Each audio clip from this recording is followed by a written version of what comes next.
My name is Sylvia Grady. I work for the City of Elgin as the staff liaison for the Elgin Cultural Arts Commission, and also I'm the coordinator for the Elgin Art Showcase, which is a fairly new performance and gallery space in the City of Elgin on the 8th floor of the professional building at 164 Division Street.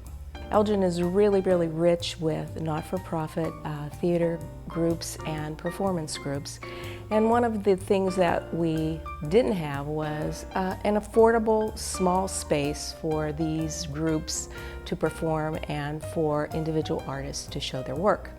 So the Art Showcase now has a small gallery and a small intimate performance space, which has a maximum seating capacity of about 120. It is really a wonderful space. Not only that, but it's affordable for these smaller groups to rent and use. That's my bike, Mia! Hold on! You said I could ride it! You said I could have it! We are the home to the arts in the Fox Valley. We've been known for many years for our symphony orchestra, our many theater groups, dance troupes, our ECC, the Elgin Children's Chorus, Elgin Youth Symphony. It goes on and on. The list is enormous.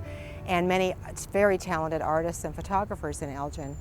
And that's one of the great strengths we have as a city. And you think of going to Chicago for certain cultural things. Well, many of those things we offer here, albeit perhaps on a smaller scale, but we offer many of the same amenities, and they can enjoy a symphony or an opera or very high quality theater.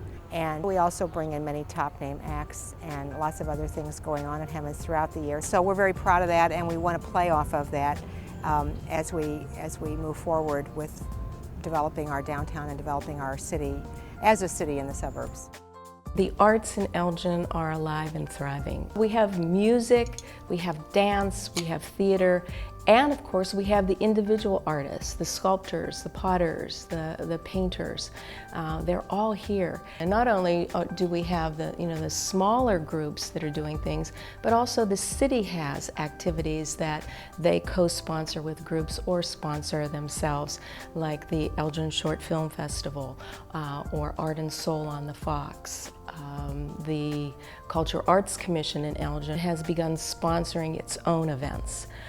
We've had art salons up at the showcase where 10 artists have been invited to show their work, talk with the public. It's been like an art opening for a weekend. We've had walkabout theater on your feet. We also are, this year for the first time, are doing page to stage. We've invited an author from New York who has written a play and several novels to come to Elgin, and she will be doing a staged reading of one of her plays that has not been published yet, and then asking the audience for feedback.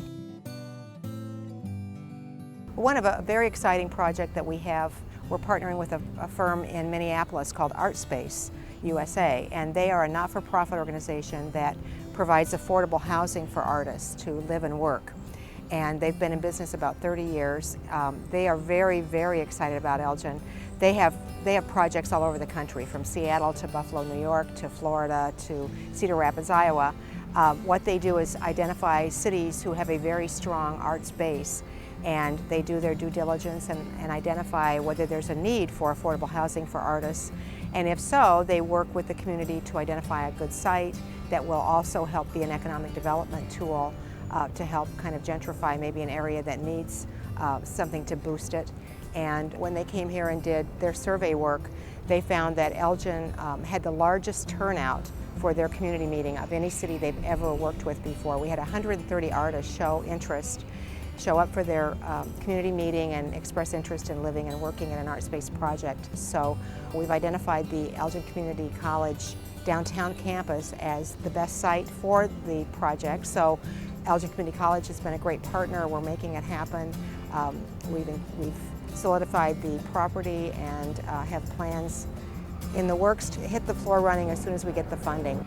It would help the artistic community, and it would also help revitalize the downtown area, because these artists would live and work in that space, and then in turn bring the arts to the areas. Most of these artists then have workshops and classes for the neighborhood. And the fact that Art Space always includes a gallery that will then host public events.